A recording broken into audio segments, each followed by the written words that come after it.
La terapia neural e Impletol, un enfoque energético e informacional del cáncer. Un nuevo paradigma para entender y tratar al paciente con cáncer desde una perspectiva energética e informacional, explorando el potencial de la terapia neural y el Impletol para restaurar el equilibrio celular. Introducción. Un nuevo paradigma del cáncer. El problema. La medicina convencional ve al paciente con cáncer como una alteración anatómica, esto es un tumor, y aplica cirugía, quimioterapia, radioterapia. La propuesta, entender al paciente con cáncer como una disarmonía energética e informacional, esto es en el ADN, a nivel celular y con todo lo que lo rodea. El concepto clave, que eso es lo que quiero que se quede en vuestra información. La materia es energía condensada. Este principio de materia, de energía, ya lo dio Einstein, y eso inclusive aprendimos en los colegios, que energía es igual a masa por velocidad al cuadrado. Por tanto, una alteración en la materia, esto es una célula cancerosa, es fundamentalmente una alteración en la energía. Tomemos este ejemplo que nos habla Einstein sobre energía, que vendría a ser el espíritu, la masa, el cuerpo físico, y la velocidad al cuadrado, la mente. Cuando hablamos de estos tres aspectos, hablamos de la clase de terapia neural, donde escudriñamos y leemos a Huneke que esos son los tres aspectos que los seres humanos tenemos. Un aspecto espiritual, que nada tiene que ver con religión, por ejemplo, un aspecto mental y un aspecto físico del cuerpo.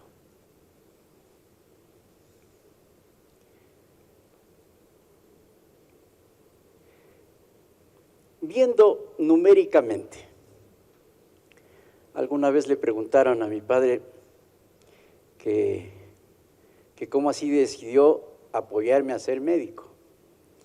Y él decía, muy sabiamente, decía, lo que pasa es que Fernando tiene mala letra desde que aprendió a escribir y para matemáticas no sirve para mucho. Pero ¿qué es lo que yo entendí en esta proporción numérica? La energía 50 está equilibrada cuando la masa 2 multiplicada por una constante, que es la velocidad de la mente al cuadrado, da 50.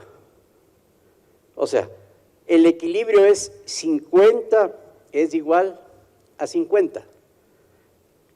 ¿Está entendido? Porque me imagino todos los colegas fuimos malos en matemáticas, entonces hay que ir un poco despacio. Pero es la única forma de entender esto de la energía. ¿Qué sucede si la energía sube a 250, como vemos en este ejemplo? Para poder igualar la ecuación, la masa, que es la única que puede subirse porque el otro es una constante universal, la velocidad al cuadrado, es constante. Entonces, lo único que sube es la masa. La masa sube a 10. ¿Por qué 10? Por 25 dan 250 y se equilibra. O sea, ¿por qué razón es que apareció el tumor? ¿Por qué se desequilibró qué?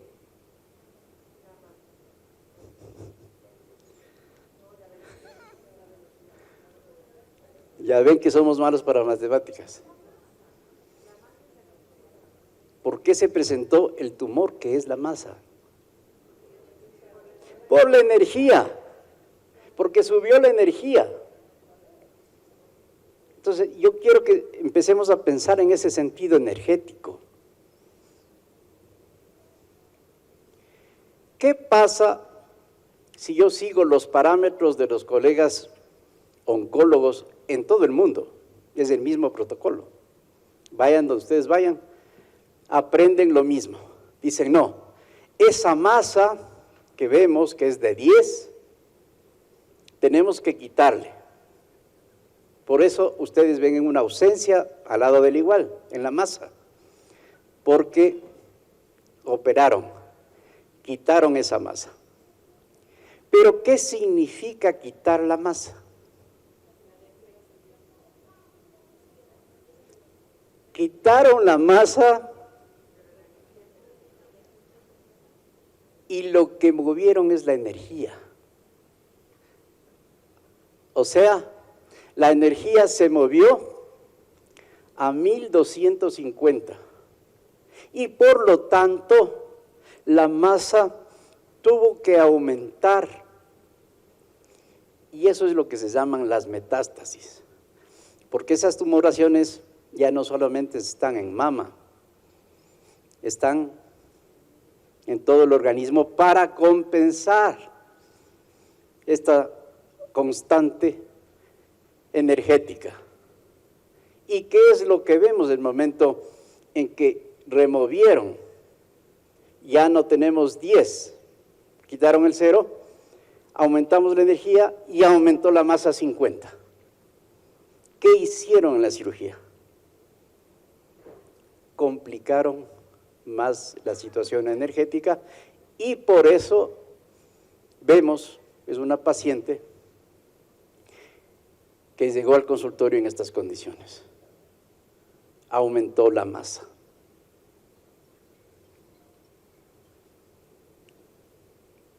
Cuando reconectas un nervio seccionado, ¿eres tú quien lo repara o el cuerpo? Súbele un poco. Son las células. Y ellas están programadas para volver a agruparse en formas muy específicas. Así es. ¿Y si te dijera que a tu cuerpo se le puede convencer de cambiar las agrupaciones en toda clase de formas? Tú estás hablando de regeneración celular. Es lo más reciente en medicina. ¿Es por eso que trabajan aquí sin una junta médica? Dime, ¿qué tan experimental es su tratamiento? Bastante. Descubrieron la manera de reprogramar los nervios para autorrepararse. No, señor Strange. Lo que hago es reorientar el espíritu e impulsar al cuerpo. El espíritu sana al cuerpo.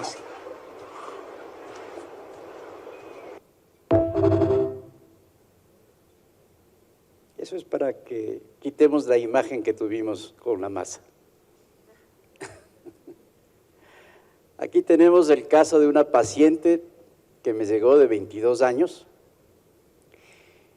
en que nos está hablando sobre una tumoración, un glioblastoma, y aquí podemos ver que dentro de nuestra fórmula de que energía es igual a masa por velocidad al cuadrado, la masa estaba en 10 porque la energía subió a 250.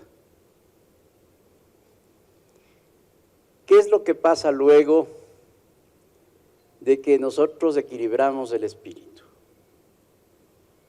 Volvió nuevamente a la ecuación de 50 es igual a 50. Esta curación, aquí ven que desapareció la tumoración, se la consiguió en un mes. El cómo voy a seguirles contando. Parte, la más importante, la tienen ustedes. Tenemos que manejar la energía.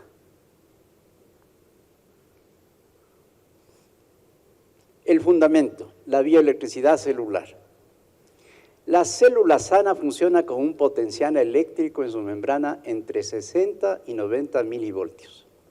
Este es el rango de la salud y el equilibrio. La célula enferma cuando este potencial se altera, esto es, baja menos de 60 o sube más de 90, la célula pierde su función, no puede comunicarse correctamente y se predispone a la enfermedad, incluido el cáncer. Esta realidad científica de milivoltaje la vio el doctor Alfred Pischinger. El doctor Huneke se preocupó de sustentar a su terapia neural en todos los sentidos. La parte que tenía que sustentar, que es qué acción tiene el impletol en la célula, se lo pidió al amigo Pischinger de Viena para que él en su laboratorio pudiera saber qué es lo que pasa con el impletol en el ser humano. Y Pischinger descubre que el potencial de membrana tiene que estar en un valor normal, un valor para Pischinger entre 60 y 90 milivoltios. Entre 60 y 90 milivoltios la energía es normal. La membrana celular actúa en forma normal.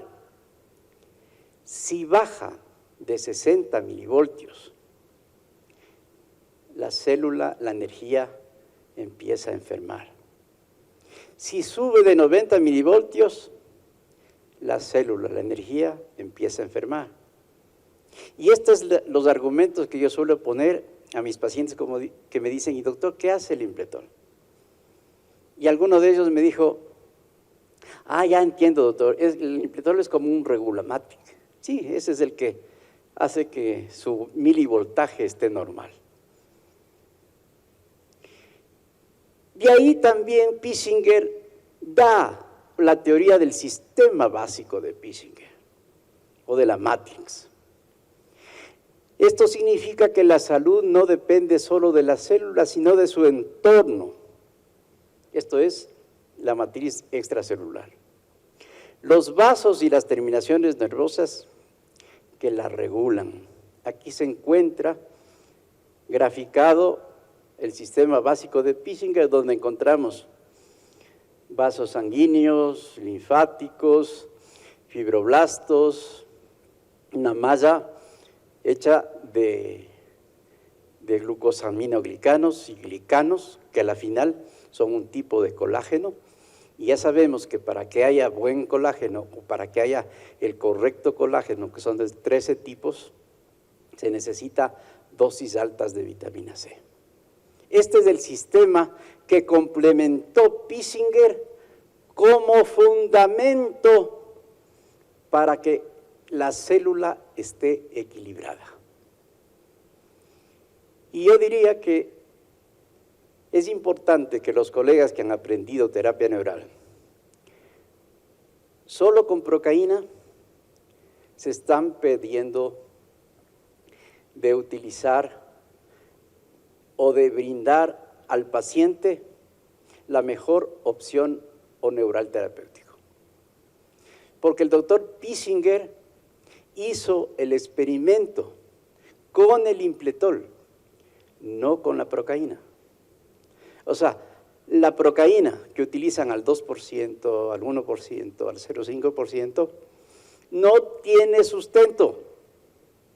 Nadie hasta ahora, yo he investigado, nadie ha dicho, como Pischinger lo dijo con el impletol, nadie ha dicho la procaína tiene tal acción en la célula. Entonces, les invito a quien utilice procaína, o peor, y eso es lo más grave, nos dijo Carlitos Chiriboga, utilizar silocaína, que es una amida. Esto viene del petróleo, es cancerígeno. Por tanto, el concepto que ustedes vean en la IA, que dice el concepto de terapia neural, dice es la terapia que utiliza anestésicos locales. Se acabó. La IA está mintiendo, no es cierto. ¿Y por qué no es cierto? Porque muchas mentiras se ha contado de la terapia neural y lastimosamente en el lugar donde nació la terapia neural utilizan solamente procaína. Primero, porque no saben la alquimia que lleva el Impletol. Y después porque se ha hecho una escuela. Por eso yo decía, tenía que venir la terapia neural a América para ser descubierta. Si ustedes sustentan su práctica con elemento neural terapéutico probado científicamente, y no solamente las pruebas han sido a nivel de laboratorio. Tenemos muchas formas de ver qué potencia tiene el Impletol en relación a los demás neural terapéuticos. Y es claro, ustedes pueden hacer todas las pruebas y ustedes van a ver que el Impletol es insuperable. Ya sabemos además por qué. Por la energía, el milivoltaje de la membrana celular. El método, terapia neural e Impletol. Sabemos que la terapia neural es un sistema que modula y equilibra el vegetativo, porque decimos en las clases de terapia neural que el vegetativo representa lo que podemos llamar la parte perfecta de cada ser humano, que es el espíritu. El Impletol, o lo que yo llamo la molécula perfecta, tiene una composición de procaína al 2% y cafeína al 0,25%. Y nuevamente repito en lo que dije en la primera charla. Al tener cafeína al 0,25%, es una dilución que no llega ni a una gota de café. O sea, yo en mi práctica de 47 años de terapia neural, ventajosamente no he tenido ningún problema con ningún paciente. Mecanismo, ya vimos que es la repolarización de la membrana a través de lo que descubrió Pischinger. Descubrió que el Impletol da o emite un voltaje de 290 milivoltios. Es así como regula la energía de 60 a 90 milivoltios, dándonos una energía de 290 milivoltios. Pero es del Impletol. De los otros anestésicos no sabemos cuánto da de milivoltaje.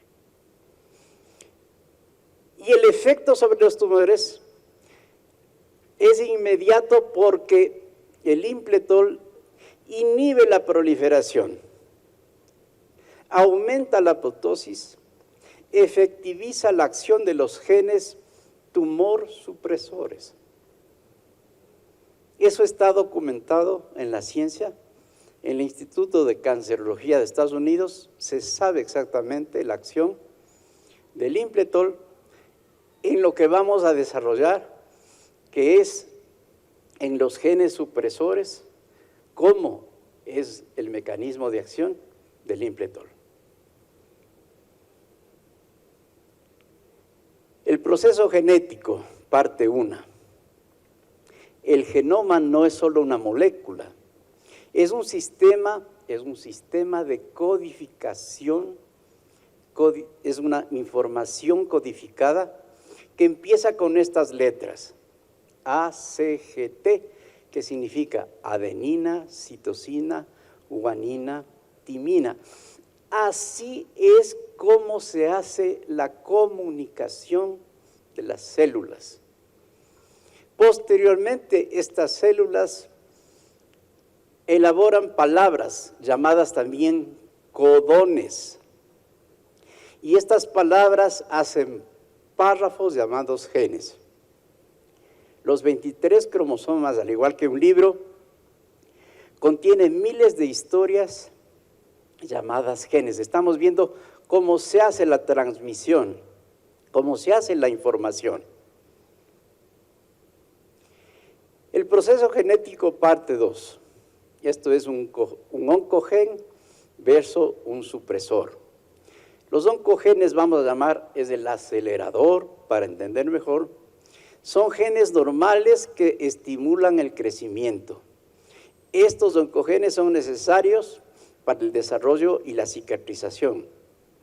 Se vuelven peligrosos cuando se activan en exceso por estímulos como toxinas, radiación o estrés crónico o algún tipo de situación mental que afecte a nuestra vida. Los genes supresores de tumores, llamemos el freno, su función es detectar y detener el crecimiento excesivo y reparar el ADN dañado. Producen cáncer cuando están inactivos o bloqueados.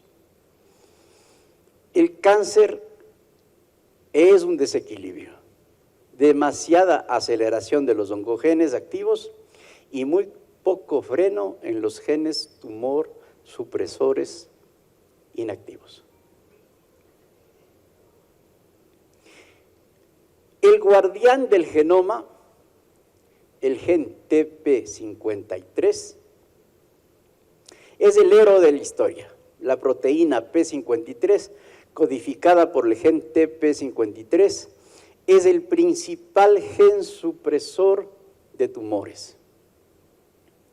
Detecta el daño en el ADN. Si una célula es dañada por toxinas o radiación, el P53 lo detecta. Detiene el ciclo celular, pone en pausa a la célula para darle tiempo a repararse. Activa la apoptosis. Si el daño es irreparable, P53 ordena la muerte celular programada, o sea, la apoptosis, para eliminar la célula peligrosa antes de que se convierta en cáncer. ¿Cuáles son los factores que desactivan el gen TP53? Los disruptores epigenéticos, que son sustancias químicas que alteran la expresión de los genes sin cambiar la secuencia del ADN. Se encuentran en productos de uso doméstico, plásticos, textiles, pesticidas, cosméticos. Ejemplos: plaguicida como el DDT, que es ampliamente utilizado en la agroindustria, metales pesados como el mercurio, el plomo, talatos, bisfenol A y dioxinas. La metilación de TP53 produce inactivación de los genes tumor supresores y cáncer. Esta es la clave. Si TP53 está en un proceso de metilación, esta va a ser la razón por la que los genes tumor supresores estén inactivos.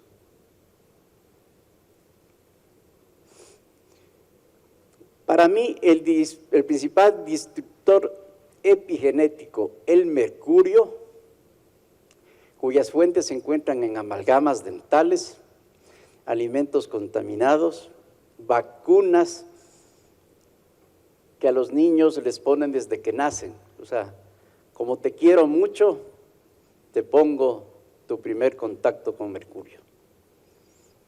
Ese mercurio en medicina se llama timerosal, por si acaso. Si ustedes leen un frasquito de vacuna, dice timerosal.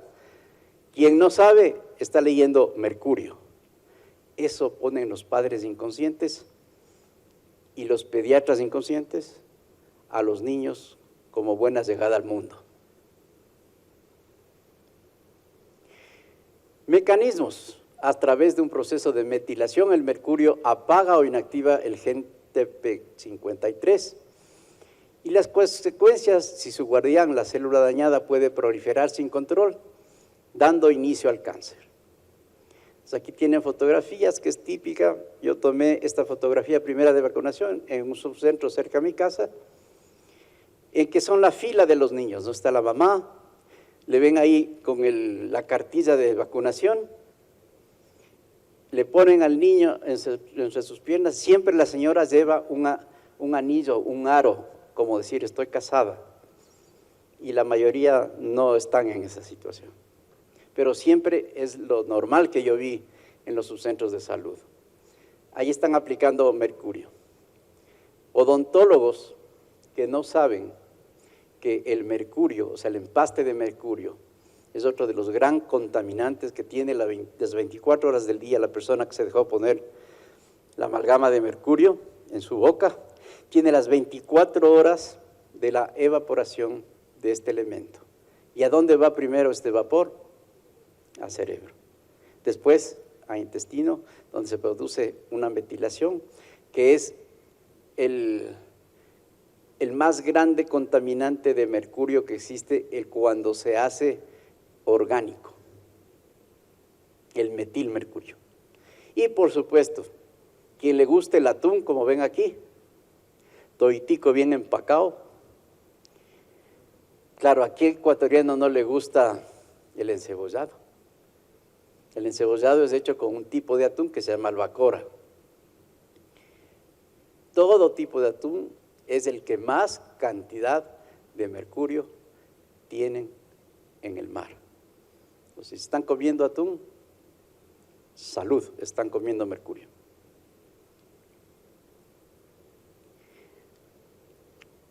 ¿Qué es lo que se descubrió?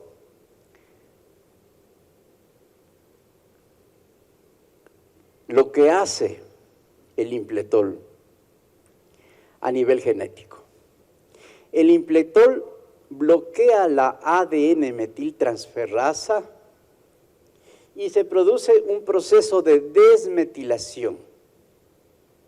Este proceso de desmetilación permite a los genes tumorsupresores reactivarse. Eso es una maravilla en nuestras manos, sabiendo manejarlo. Vamos a ver cómo manejo yo esta desmetilación utilizando el impletol en pacientes con cáncer. En una solución de cloruro de sodio al 0.9%, diluyo 50 ml de impletol en 200 ml de cloruro de sodio al 0.9%. Se le pasa 30 gotas por minuto los días lunes, miércoles y viernes durante 4 semanas seguidos. Esa es la forma de que yo utilizo. Y la única precaución que hay que tener es que hay personas que son muy sensibles al impletol y ahí lo que tendrían que hacer es bajar el goteo al máximo. Pero lógicamente tenemos que estar atentos la primera vez. Las siguientes veces ya no es tan complicado. Tenemos que estar atentos a que estas 12 infusiones sean aplicadas, como les dije, lunes, miércoles y viernes de 4 semanas, pero previamente he utilizado yo una megadosis de vitamina C, que cogí el protocolo de la clínica Riordan, que es esta clínica quien generosamente me dio un premio porque me llamó el Linus Pauling de Sudamérica.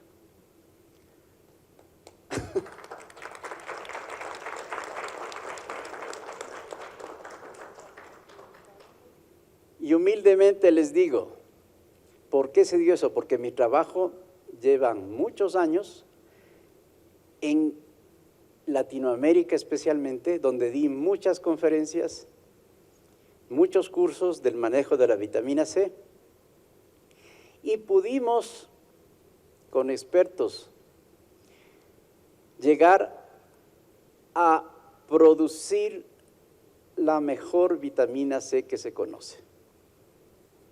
O sea, definitivamente es un producto que ha salido, digo yo, de gente comprometida con la salud del ser humano. y obtuvimos la mejor vitamina C, porque hicimos comparaciones con las que fabrican en Estados Unidos, con la que fabrican en Inglaterra y con la que fabrican en Alemania, que es la primera vitamina que traje, y esa fue la primera vitamina que también se distribuyó por toda Latinoamérica. ¿Cuál es el protocolo Riordan? Es multiplicar el peso en kilogramos por 1.5 gramos de Bio-C. Esto es un ejemplo. Una persona de 50 kilos, multiplicar 50 por 1.5, en total 75 gramos. Ese es el gramaje para llegar al éxito terapéutico.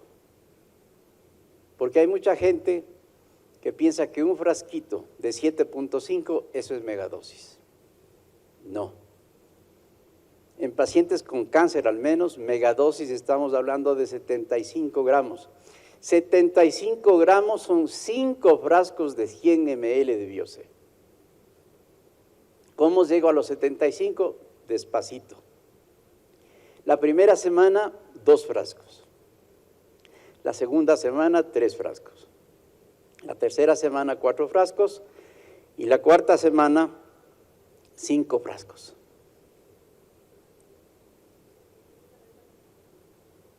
Tres veces por semana, lunes, miércoles y viernes. Particularmente por mi experiencia en miles de pacientes que hemos administrado megadosis, siempre hay que pedir los valores de creatinina. Si hay una creatinina alta, no utilizo el megadosis. Si hay igual una deficiencia de glucosa 6-fosfato deshidrogenasa, tampoco sería un paciente para recibir dosis altas. Esas son las dos únicas precauciones que hay que tener con megadosis. Pero sinceramente, lo más común es de lo de la creatinina. Y el paciente ya le dice, doctor, yo tengo ya insuficiencia renal. Entonces, en insuficiencia renal, yo suelo utilizar la megadosis por aire, mar y tierra, no endovenosa. O de pronto solamente 7.5 para poder administrar las otras sustancias que les voy a dar el chisme de qué utilizo. Utilizo solamente de 7.5 para coger la vía.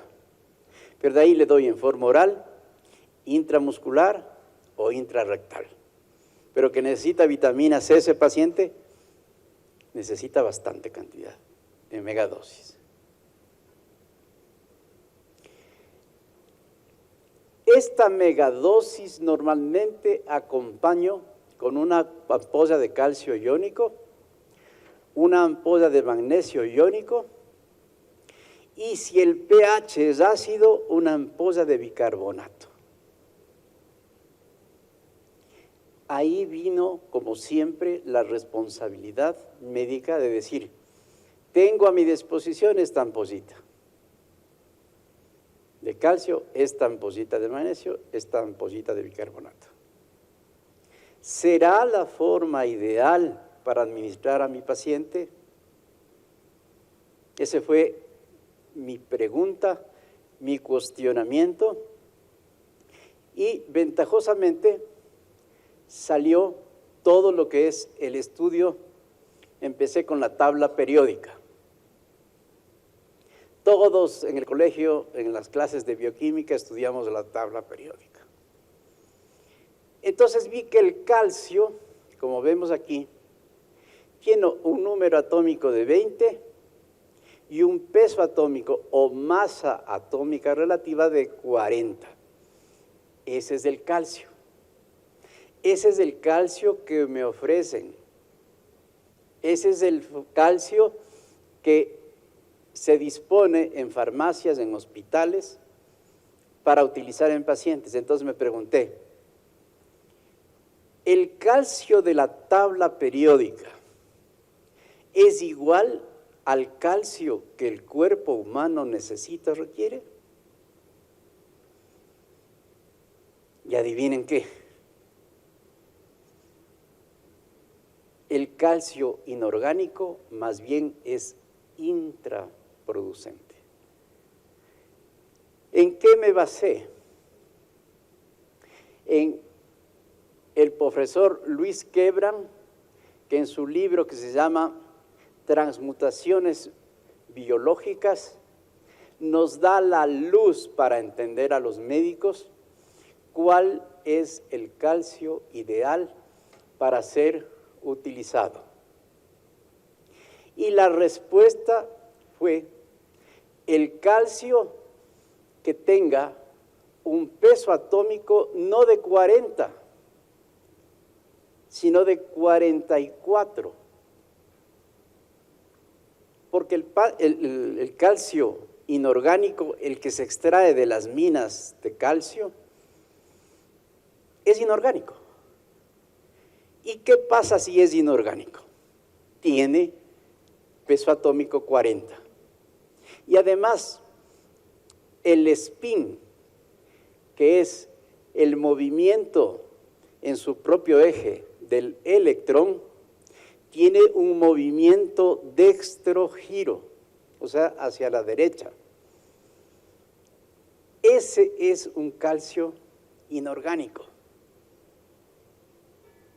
Y me di cuenta que entonces yo no estoy haciendo bien mi práctica. No estoy administrando una sustancia que al paciente le va no solo a ayudar, sino a curar, que es lo que como ya vamos a ver.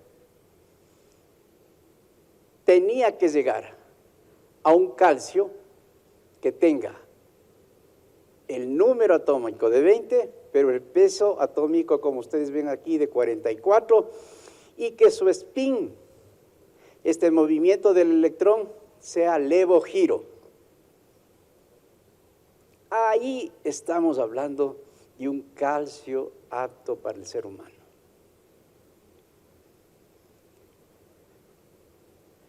El calcio iónico, en la curación del paciente del cáncer, suprime la inducción de la enzima promotora de los tumores, la ornitina descarboxilasa. La ornitina descarboxilasa es vital para la proliferación celular y del crecimiento, por lo que su aumento de actividad está asociado al desarrollo del cáncer. El calcio iónico disminuye la invasividad de los tumores, impide la angiogénesis o formación de vasos sanguíneos dentro y alrededor de tumores. El calcio iónico, la bomba de calcio ATPasa, es una proteína de transporte que bombea iones de calcio fuera del citoplasma hacia el exterior de la célula. Su función principal es mantener bajos los niveles de calcio intracelular, lo cual es vital para diversas funciones celulares. Si permite la entrada de más calcio, desorganiza la estructura celular.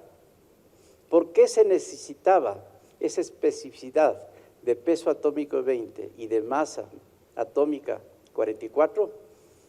Porque si no tiene ese valor atómico, desorganiza la estructura celular. Eso es, inclusive, ese tipo de calcio puede aumentar el riesgo a tener cáncer. El calcio iónico modula la proteína quinasa, la cual está implicada en el desarrollo del cáncer. El calcio iónico controla las mutaciones de KRAS. El gen KRAS, que significa Kirsten-Rath-Sarcoma Viral Oncogen, produce una proteína que actúa como un interruptor para controlar el crecimiento y la división celular normal. Cuando el gen KRAS sufre una mutación, puede causar que el interruptor quede permanentemente encendido, lo que lleva a un crecimiento celular descontrolado y a la formación de tumores, siendo un biomarcador importante en varios tipos de cáncer, como el pulmón y el colorectal. A más del calcio, es importante el magnesio. Pero el magnesio debe ser iónico y en este caso el magnesio orgánico, su peso atómico es 12, pero su masa atómica es 24 y estamos hablando de un calcio inorgánico. Perdón, estamos hablando ya del magnesio. Estamos hablando de un magnesio inorgánico. Igual, si es inorgánico, el spin es dextrogiro. El magnesio iónico, que es un peso atómico o un número atómico de 12 y una masa atómica de 26, no es 24, es 26 el que necesitamos para el ser humano, para todas las normales funciones. Este magnesio iónico u orgánico es administrado por una gran cantidad de desórdenes clínicos, entre los cuales podemos destacar preeclampsia y partos pretérminos, desórdenes cardiovasculares, procesos de isquemia cerebral, asma, migrañas y el síndrome de Urakaji, que se presenta con fuertes dolores, calambres en brazos y piernas, taquicardia, náusea, inquietud, sudoración, hipertensión y una desagradable sensación de muerte inminente. Eso hemos utilizado en los hospitales. Y siempre me he preguntado, ¿y sí funciona? Pero ¿qué necesidad tendrá el organismo que coge lo que puede en ese momento? Pero no es lo ideal, el magnesio inorgánico. El magnesio iónico en la curación del paciente con cáncer. Los estudios preclínicos revelan que niveles bajos de magnesio tienen efectos protumorales, como la inhibición del crecimiento tumoral en su sitio primario y la facilitación de la implantación tumoral en sus sitios metastásicos. Estudios poblacionales han demostrado que las personas con una mayor ingesta de magnesio en la dieta tengan un menor riesgo de ciertos tipos de cáncer y de morir por cáncer. Lo normal sería que nosotros podamos, a través de nuestra dieta diaria, dar los suplementos orgánicos del calcio y el magnesio a través del alimento que estamos ingiriendo. Y claro, dentro de este proceso, vemos que los suelos actualmente encuentran desprovisto de calcio y de magnesio por la cantidad de químicos o agroquímicos que los agricultores utilizan en el suelo.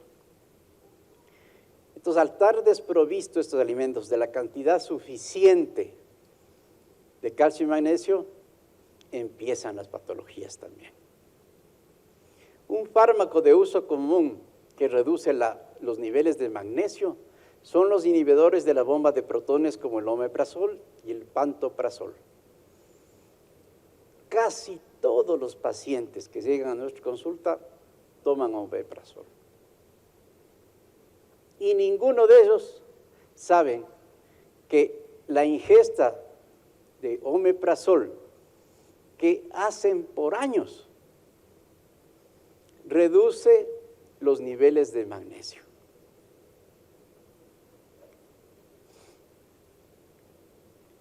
El magnesio es un factor importante para que el ADN mantenga su forma correcta. Además, las mutaciones suelen ocurrir por error durante la replicación normal del ADN o debido a daños en el ADN durante otro proceso o a la presencia de una situación cancerígena. El cuerpo intenta corregir estos errores mediante diferentes procesos celulares que reparan o corrigen el ADN. Y el magnesio suele desempeñar un papel esencial en esta reparación. El magnesio iónico en la protección de cáncer de pulmón. El magnesio previene mutaciones genéticas, reduce la inflamación y mantiene los pulmones fuertes para cambios degenerativos y metástasis.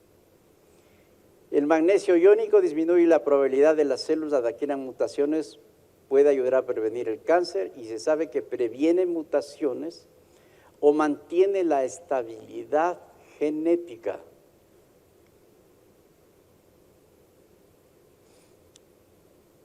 El magnesio iónico en el fortalecimiento del sistema inmunológico. El magnesio es vital para el funcionamiento óptimo del sistema inmunitario. Investigaciones sugieren que niveles adecuados de magnesio pueden mejorar la capacidad de las células inmunitarias para identificar y destruir células cancerosas. La reducción de la inflamación. La inflamación crónica es un factor de riesgo conocido para el desarrollo del cáncer. El magnesio desempeña un papel en la regulación de la respuesta inflamatoria del cuerpo y su consumo adecuado podría ayudar a mitigar este factor de riesgo. Reduce el riesgo de ciertos tipos de cáncer como el colon rectal y de páncreas. Aquí vemos a uno de los genios de la medicina, que sería bueno que consigan ese libro de Luis Quebran, que se llama Transmutaciones Biológicas. Nos dice, necesariamente para que el universo se comporte tal como lo observamos, este debe de estar necesariamente bañado de una energía que produzca orden del caos, que Wilhelm Reich descubrió en los biones impulsados por energía orgónica, que Tesla descubrió como energía radiante, escalar o fría, cuyas propiedades y descubrimiento detalló en este post anterior, o que Constantin Meyer ha identificado con los neutrinos. Quebran nos da esta fórmula en las transmutaciones de donde podemos, por ejemplo, obtener calcio 44. Y nos dice, podemos obtener del magnesio 26 más el oxígeno 18, podemos obtener calcio 44. Comprendí que cuando el organismo se encuentra en estas condiciones, podemos disponer normalmente de este tipo de calcio, del calcio 44. Pero es muy difícil una persona que tenga una alimentación vegana y esa alimentación sea orgánica. La mayoría de gente come lo que se le antoje y lo que le sirvan. Y ahí vienen estos procesos de deficiencia de calcio orgánico, de magnesio orgánico. ¿Cómo es que pudimos llegar a obtener calcio 44, magnesio 26?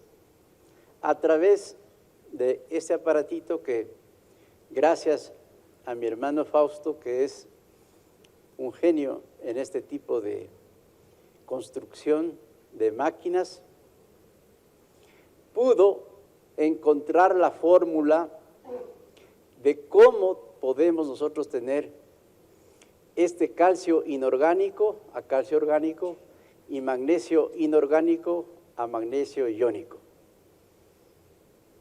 Con este aparato, que es un reactor de transmutación conceptualizado basado en el mecanismo de la fusión fría.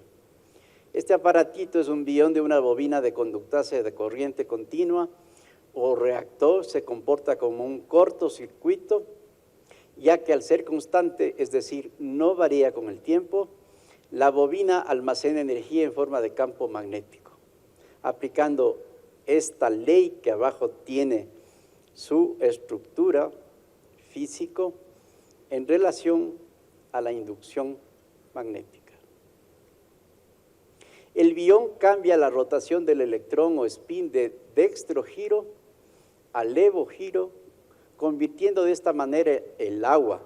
Si ustedes ponen el agua en este aparatito, van a tener una agua que podríamos decir es igual a la que se obtiene en una vertiente natural,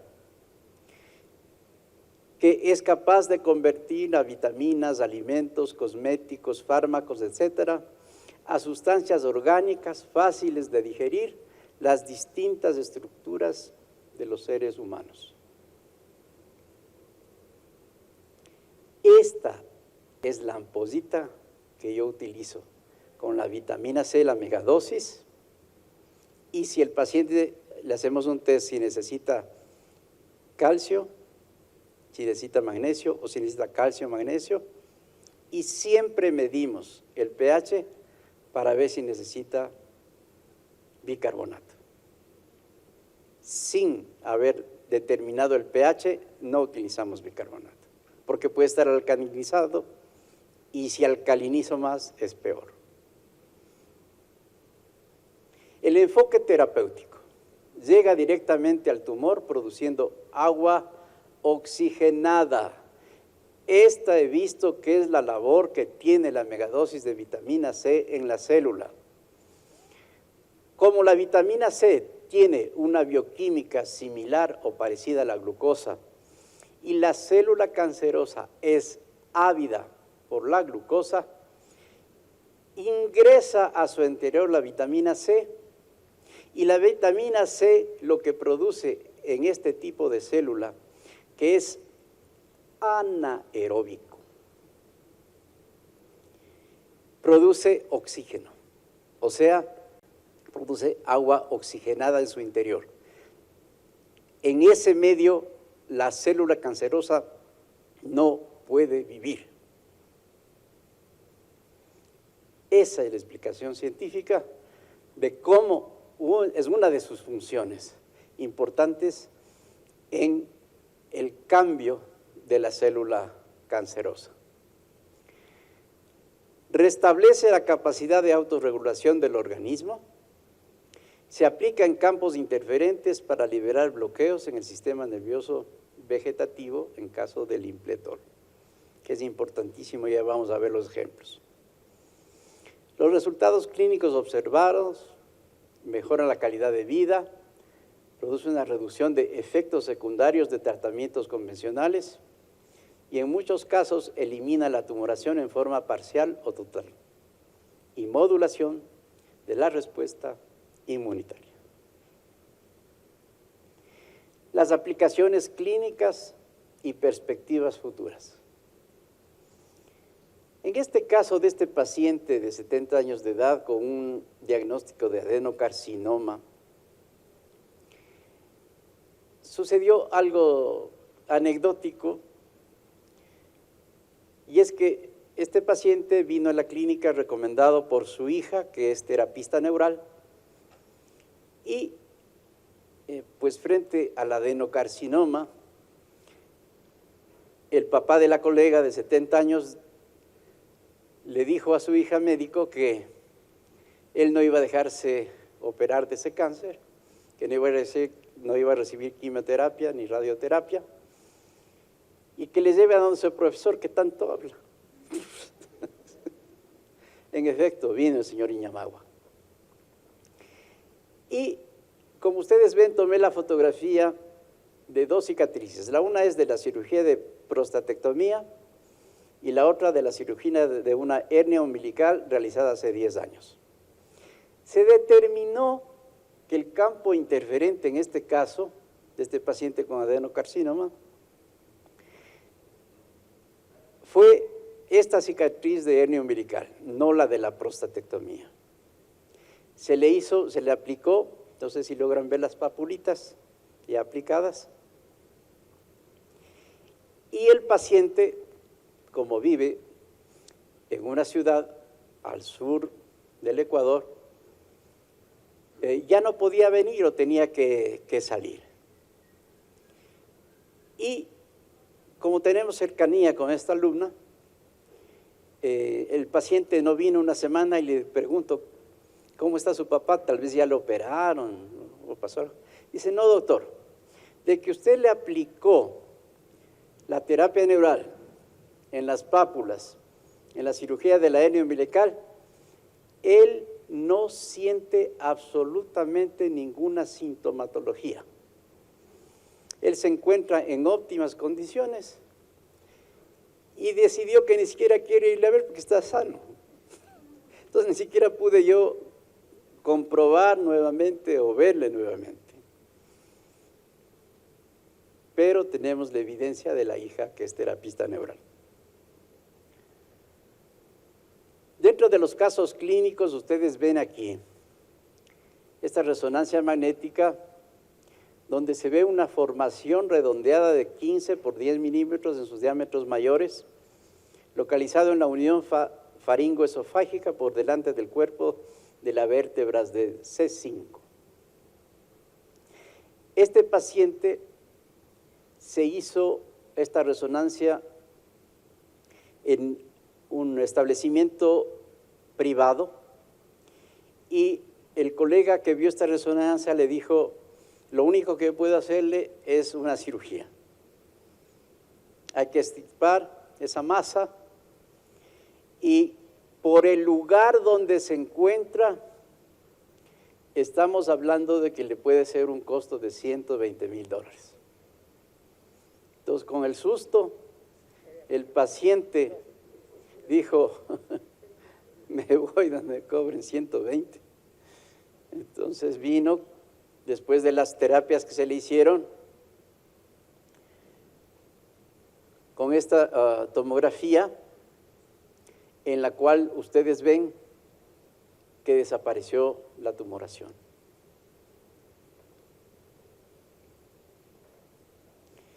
Este caso también es anecdótico porque una doctora en psicología me llamó una tarde y me dice: doctor Pinto, necesito una cita con usted urgente hoy día mismo, porque me han diagnosticado, como ustedes ven, adenocarcinoma, y yo como mujer y como psicóloga no soporto la idea de no tener un seno. Ya, ni siquiera le interesaba la tumoración, sino la mastectomía radical que iban a hacerle. Dice: no soportaría esa situación en mi cuerpo. ¿Qué puede hacer usted por mí? Digo: no lo sé, veamos, caminemos juntos. Le mandé la radiografía panorámica, como siempre mando a los pacientes. Y miren, en la pieza número 11, perdón, en la pieza número 11, había un tratamiento de conducto, una endodoncia. Se determinó que ahí estaba el campo interferente.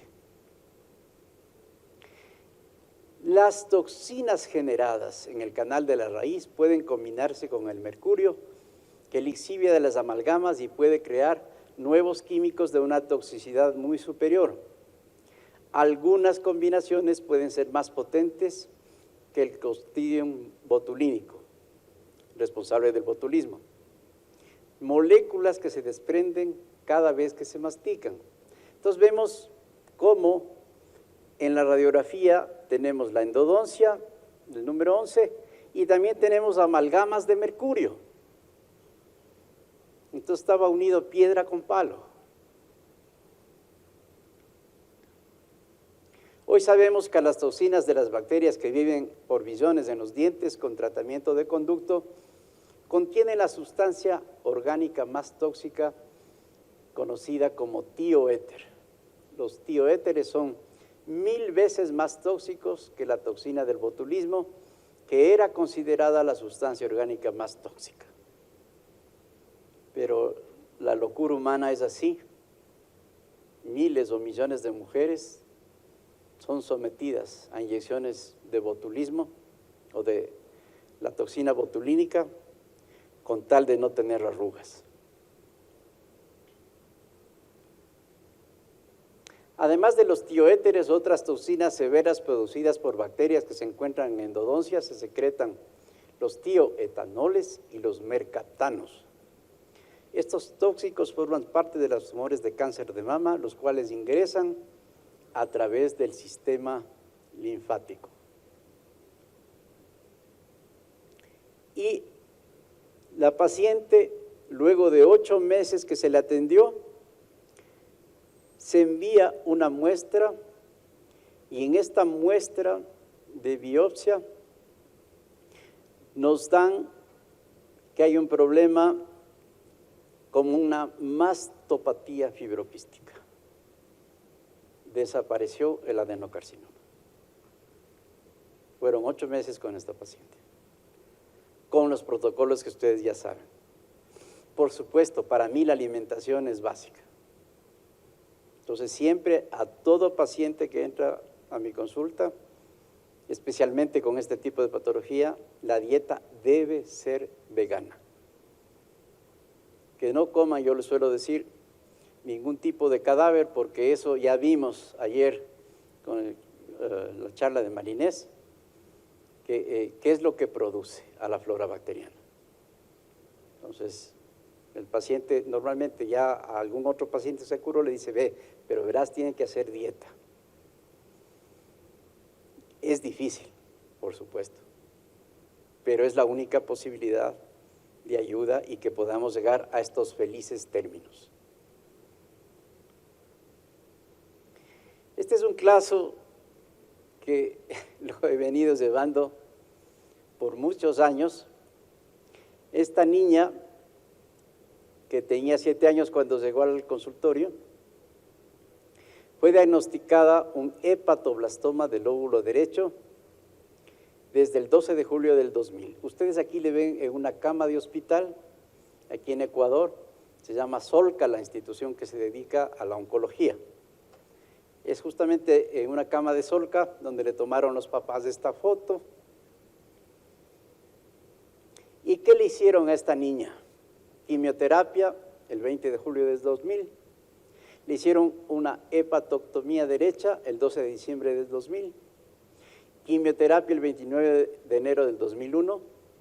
Y en el control del 19 de marzo del 2001, los hallazgos descritos en la TAG y en el ultrasonograma confirman tumoraciones en el lecho quirúrgico y en el lóbulo izquierdo. En estas circunstancias, a los padres de la niña le dijeron, vaya a su casa, no tenemos nada más que hacer. Así es como Amanda llegó al tratamiento neural terapéutico. Ingresó el 23 de abril de 2001 y su campo interferente era un traumatismo en junio del 2000 en el que se ve más comprometida la región hepática. Esta niña recibió un golpe fuerte a nivel de esta región de un columpio. Ese fue el campo interferente. Por supuesto, segmentos en esta región y todo el protocolo que les acabo de dar hicieron que con 2 de agosto del 2001 nos reportan que la glándula hepática de tamaño normal, o sea, la hepatoctomía derecha, ya el hígado había regenerado el lóbulo que fue extirpado. Y hay una tumoración en el lóbulo hepático derecho de 3.4 centímetros en su diámetro mayor. Posteriormente, agosto, septiembre del 2002, una glándula hepática de tamaño normal sin evidencia de lesiones focales. Posteriormente, en un año más o menos, una glándula hepática de tamaño normal sin evidencia de lesiones focales.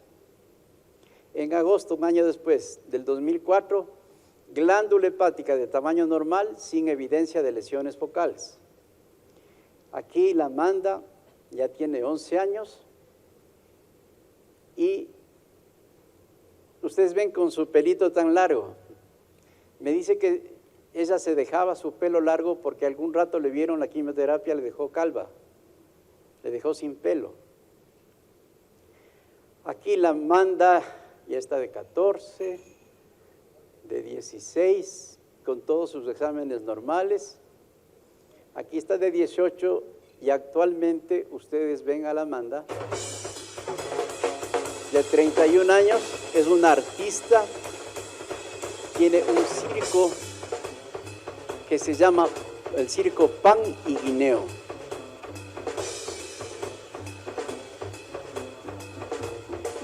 ¿Le ven ustedes ese tatuaje? Es escondiendo la cicatriz de la hepatotomía.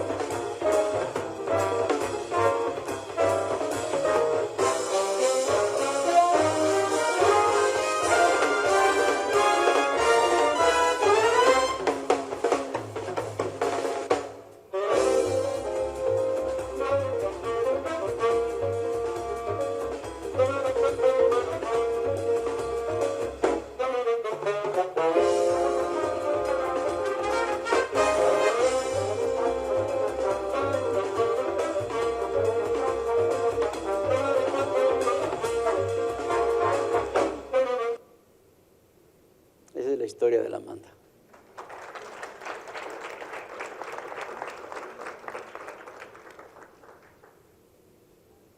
Modelo holístico versus reduccionista. La terapia neural es un enfoque complementario, no necesariamente alternativo, que busca sanar al ser humano en su totalidad.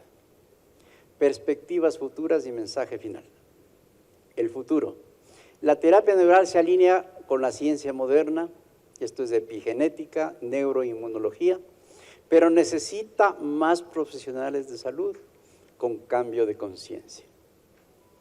El mensaje clave: el cáncer no es solo una batalla contra células malignas, sino una oportunidad para restaurar el equilibrio energético, informacional y consciente del cuerpo. La sanación viene de reactivar la propia capacidad del cuerpo para autorregularse. En eso debemos nosotros convertirnos, en artistas, como dice el doctor Huneke, en este arte médico que debemos equilibrar, no estirpar, no matar. Porque ¿qué es lo que nos han enseñado en las facultades de medicina del mundo? Que hay que matar para curar. ¿Qué significa? O sea, ¿cómo puedo yo matar a una bacteria, a un parásito, a un hongo? Con químico.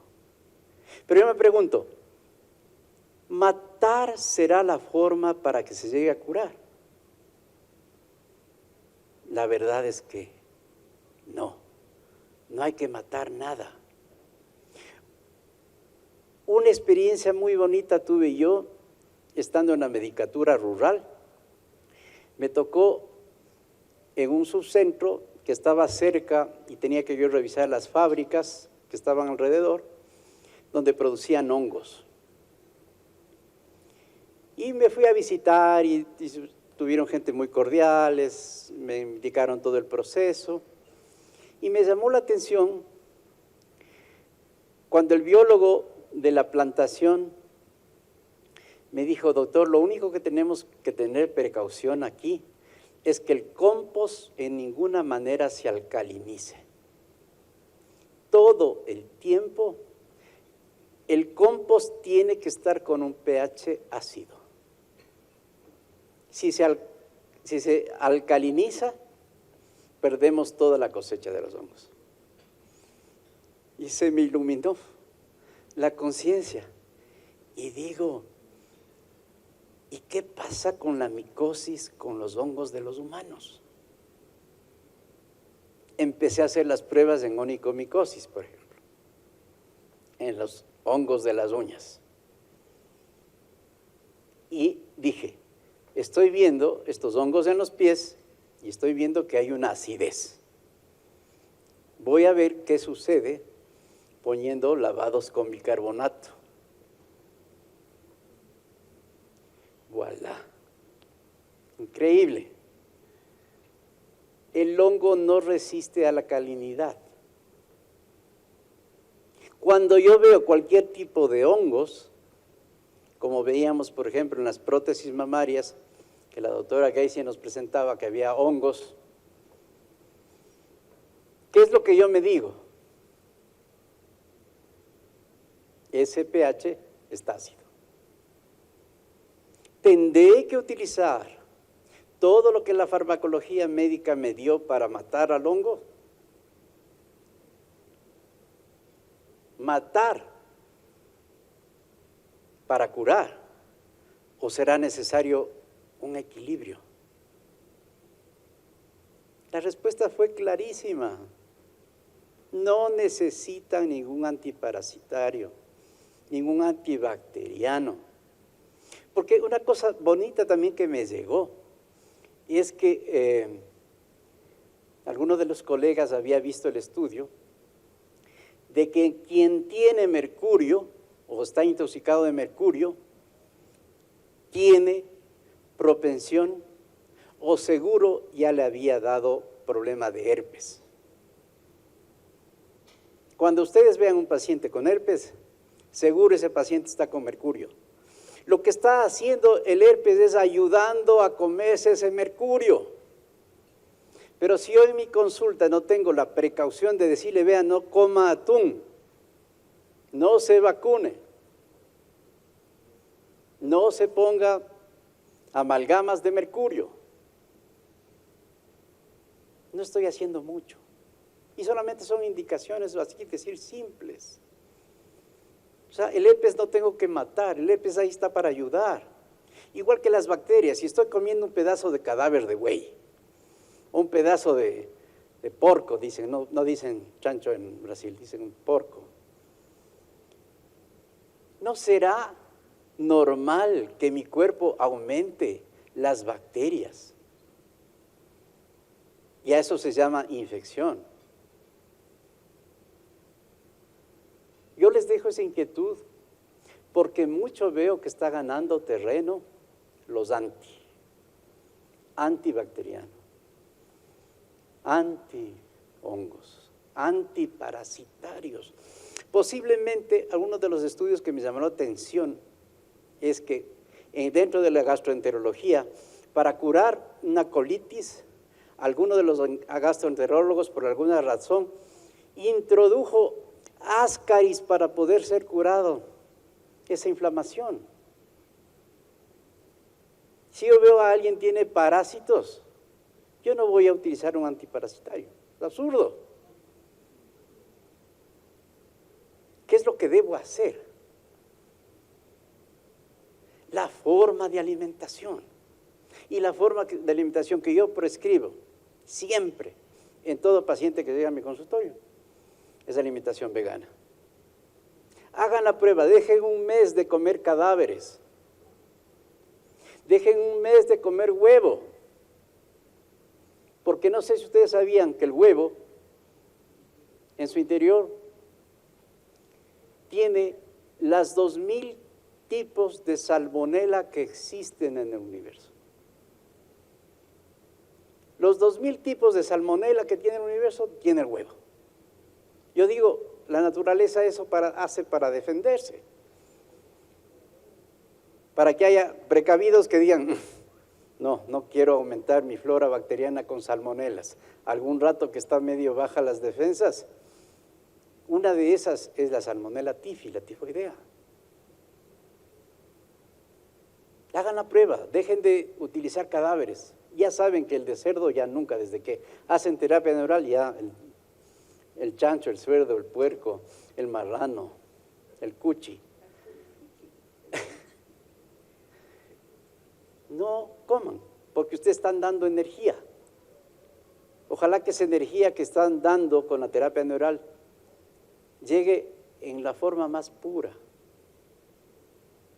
Por eso la alimentación. Y quiero terminar con estas palabras que el doctor Huneke dio en un congreso de terapistas neurales cuando cumplió 70 años de edad. Y eso me resonó porque acabo de cumplir 70 añitos, mis primeros 70 añitos de feliz existencia. Gracias. No se preocupen por los regalos porque ya pasó el cumpleaños. Sí, claro, pero en privado. El doctor Huneke a sus 70 años, en un congreso como el nuestro, dijo y dice que está su libro recién sacado del horno, nuevito, año 2025. Dice: tengo que agradecer a mi Creador por darme el trabajo, la salud y la fuerza para abrazarlo. Luego tengo la oportunidad de agradecer a mis amigos, que son muchos en todo el mundo, porque son la prueba de que al menos los entiendo. Y que con ello las nuevas habilidades y la experiencia resultante de la vida conmigo no cesarán, para que los médicos puedan darle a esta tierra oportunidad adicional para ayudar a las personas enfermas. Muchas gracias. Muy amables. Si es que hay alguna pregunta, con mucho gusto. Y si tenemos tiempo. ¿Tenemos tiempo? Sí, ¿no? Hasta mañana.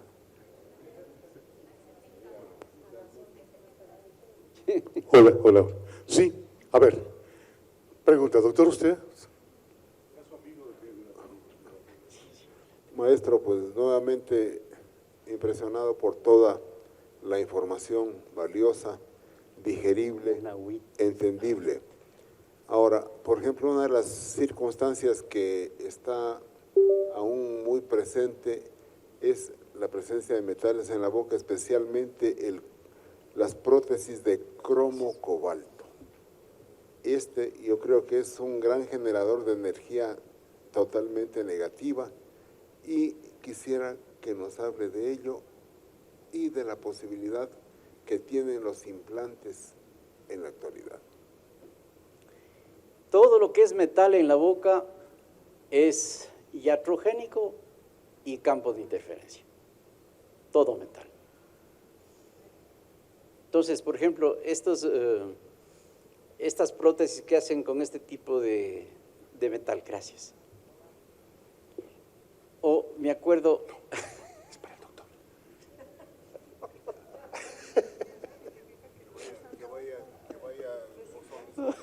Ya. Se deja así. Ya.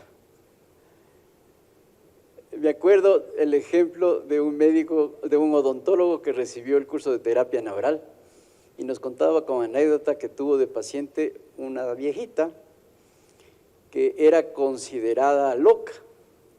Decía, esta viejita pues tiene alguna esquizofrenia.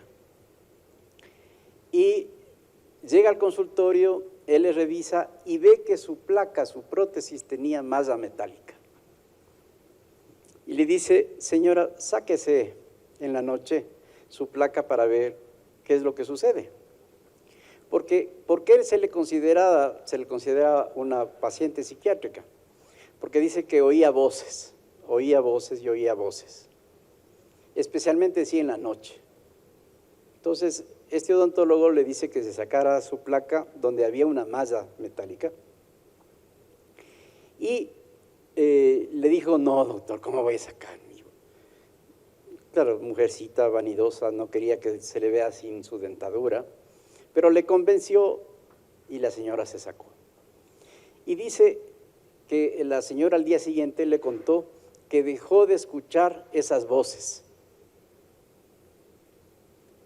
¿Qué es lo que este doctor pensó?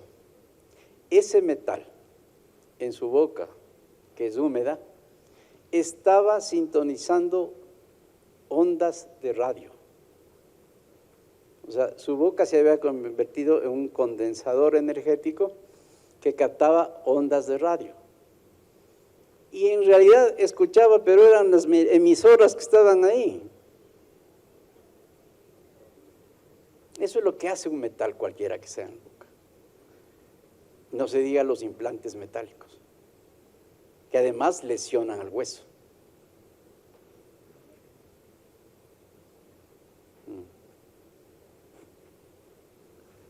¿Otra pregunta más, doctor? Acá tenemos otra pregunta más. Buenas tardes, doctor. Un placer conocerle. Yo como médico cirujano estético tengo dos preguntas. He aprendido hoy, gracias a todos los colaboradores y expositores, que cuando nosotros hacemos cirugía, de entrada cuando ya hacemos la incisión, pues ya es un daño. a la armonía, como ustedes le mencionan. Seguido de esto, cuando implantamos, ponemos el implante mamario, ahí hay un campo de interferencia. Sí, porque hay una cicatriz y toda cicatriz es que se ha roto en la dermis el tejido sistema nervioso vegetativo. Entonces significa que el paciente vivirá todo este tiempo con ese campo interferente. No si usted aprende terapia neural y Correcto. hace aplicación de Impletol en esos sitios. Gracias.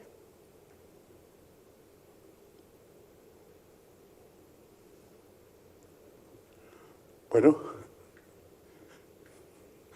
permiso, doctor. Ahí vamos. Doctor, yo quería consultarle en el caso de los pacientes que usted trata con cáncer. Uno de los protocolos es la megadosis de vitamina C.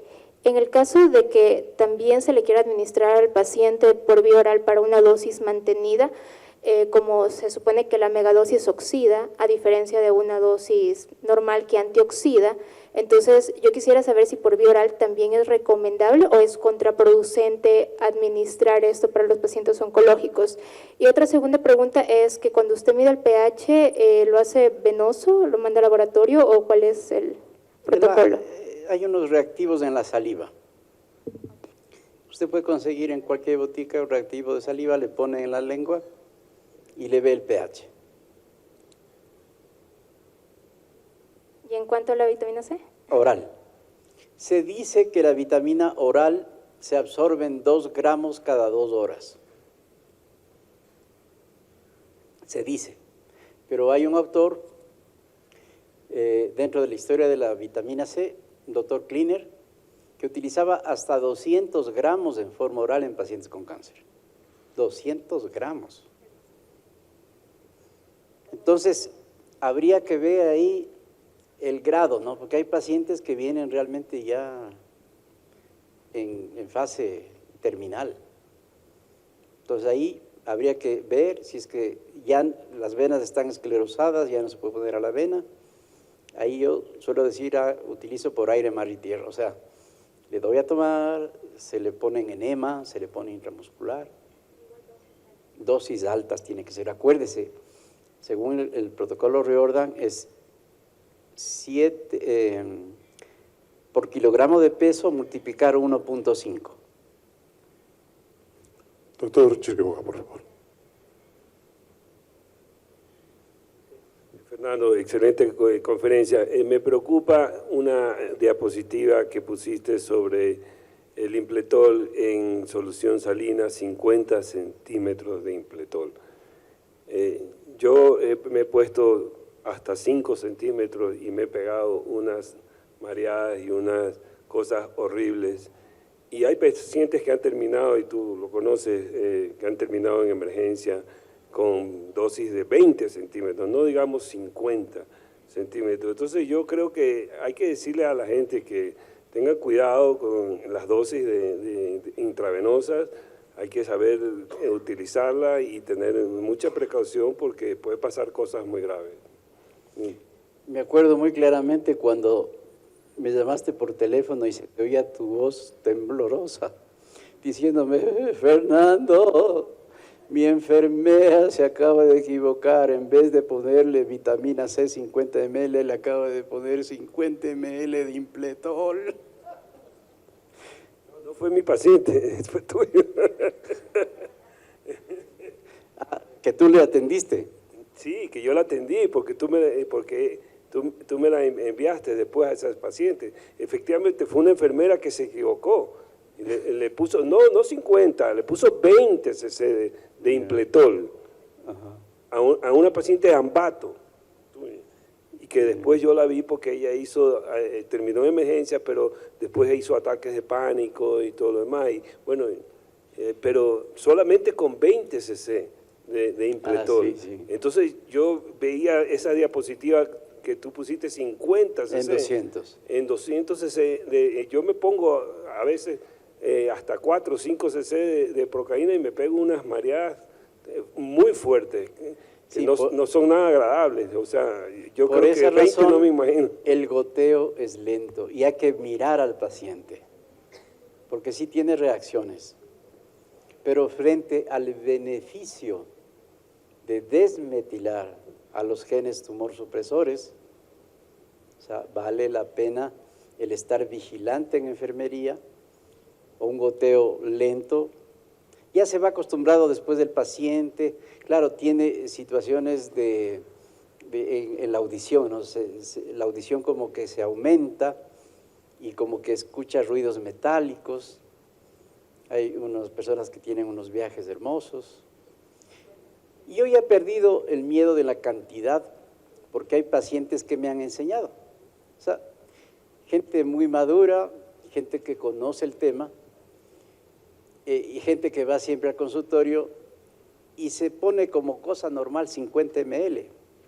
Muchos llegan a 75, 100 como cosa normal, de Impletol. Entonces, cuando gustes podemos hacer la prueba para que tus genes tumor supresores estén bien y pierdas el miedo. La última pregunta, por favor. Bueno, dos, que sean dos. Doctor, muchas felicidades. Es un honor estar aquí. Y mi pregunta es, en algún evento, hablando de este tema de odontología neurofocal, hablábamos de los implantes dentales. Entonces, alguien comentó en la sala que se podían hacer buches de procaína para poder eliminar esa interferencia por si no se querían quitar los implantes. ¿Usted qué opina? El galvanismo se va a dar mientras tengamos presencia de metales en la boca. Eso se llama galvanismo. Entonces, definitivamente tendrían que retirarse. Okay. La boca es viva. Los metales, por así decir, tienen un grado de contaminación bioeléctrica. Se llama galvanismo. Entonces, tener las 24 horas un metal es tener un galvanismo, o poco, o grande, siempre las 24 horas.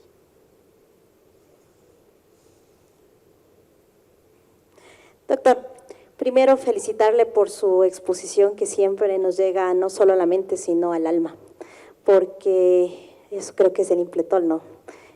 Un viaje en el alma entre el médico y su paciente. Una consulta. Usted nos comentó que para colocar las terapias endovenosas en ocasiones toca poner calcio, toca poner magnesio, toca poner bicarbonato. ¿Se colocan las 3 ampollas en una sola solución? Si es necesario, sí. ¿Incluida la vitamina C? Por supuesto.